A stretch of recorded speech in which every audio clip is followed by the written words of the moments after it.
हमारे व्यस्त जीवन में ईश्वर की आवाज। जीवन में ऊपर उठने का मार्ग क्या है? बहुतों के जीवन में आंसू है और कई लोग अपने आंसू को बहाते हैं, कई घूंट घूंट कर जीते हैं और कई अपने आंसू को अंदर ही पी जाते हैं। आज हम चिंतन करें कि हमारे आंसू का कारण क्या है। आगमन का पहला सप्ताह, बुधवार 3 दिसंबर 2025। आज हम संत फ्रांसिस जेवियर, जो एक बड़े ही बुद्धिमान और कुशल प्रबंधक रहे, उनका पर्व मनाते हैं। जो जितना कुशल प्रबंधक है वह प्रभु द्वारा उतना ही आशीष पाता है। संत फ्रांसिस जेवियर एक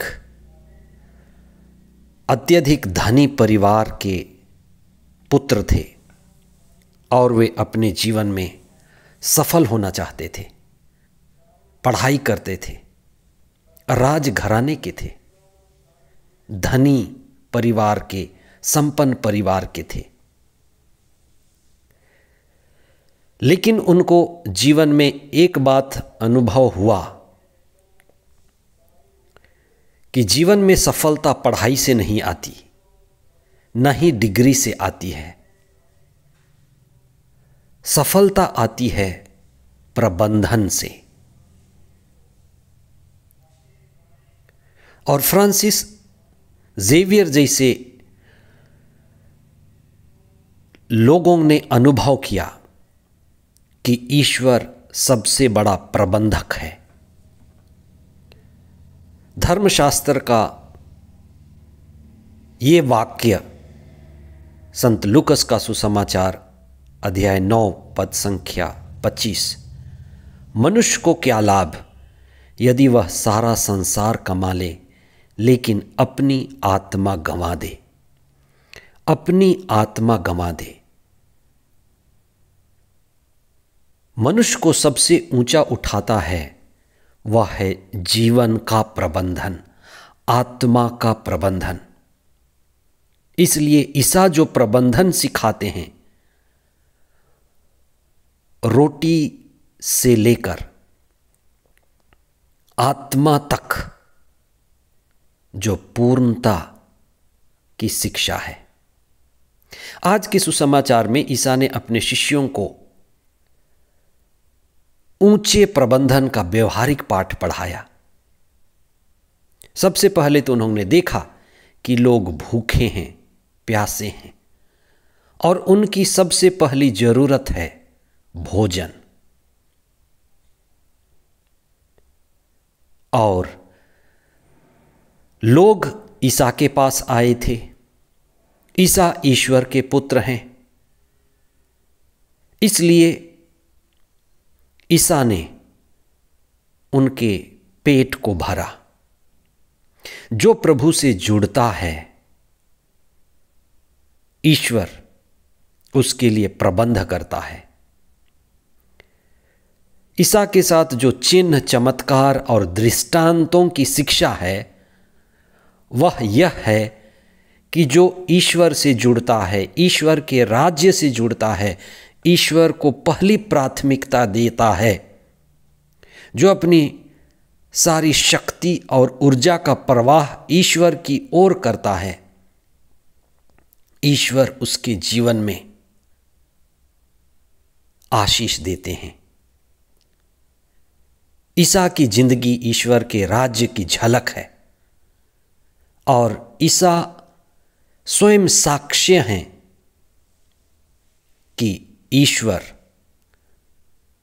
उन सभी को आशीर्वाद देता है जो ईश्वर से जुड़ते हैं और ईश्वर के द्वारा, ईश्वर के मूल्यों के द्वारा, ईश्वर के नियम के द्वारा अपने जीवन का प्रबंधन करते हैं, अपने जीवन का संचालन करते हैं। जिस तरह से पुराने व्यवस्थान में पिता ईश्वर ने यहूदियों को मिस्र देश से निकलकर प्रतिज्ञात देश जाने के वक्त 40 वर्षों तक मन्ना खिलाया था, ईश्वर जो उन्हें मन्ना खिला सकता था, उसी का पुत्र ईसा लोगों को 7 रोटी से और कुछ मछलियों से उनको खिलाते हैं। ईश्वर प्रबंध करता है और जो ईश्वर से जुड़ता है, संयुक्त होता है, वह जीवन में, आध्यात्मिकता में ऊपर उठना शुरू करता है। इसलिए सबसे जरूरी है कि हम ईश्वर से जुड़ना सीखें। आध्यात्मिकता के मार्ग पर चलना यानी ईश्वर से जुड़ना, ईश्वर की शिक्षा से जुड़ना। और जब हम ईश्वर से जुड़ते हैं, उनकी शिक्षा, उनके नियमों को समझ पाते हैं, तो हम जीवन के कुशल प्रबंधक बनते हैं। कई बार हम प्रार्थना करते हैं और हम माला से जुड़ते हैं, शब्दों से जुड़ते हैं, वचन से भी जुड़ते हैं, घंटों प्रार्थना करते हैं, लेकिन प्रबंधन नहीं करते। जो भी चीज हम प्रबंध करते हैं, ईश्वर उसको आशीष देता है। जो हम योजना बनाते हैं, जो कदम उठाते हैं, उसको पूरा करते हैं और प्रबंध करते हैं, ईश्वर उसको आशीष देता है।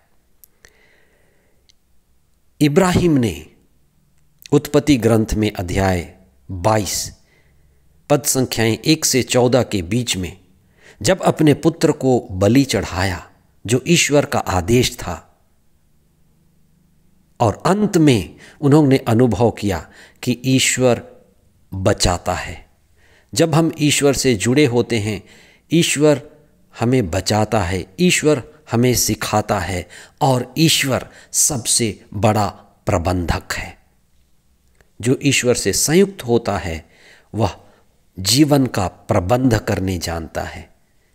केवल संसार में रहना, संसार में खो जाना प्रबंधन नहीं है।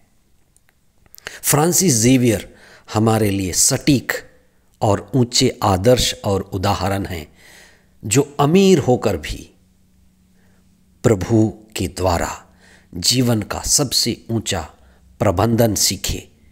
वे भारत भी आए और सबसे ऊंचे जीवन के आध्यात्मिक मूल्यों और ऊंचाई को सिखाया। आमीन।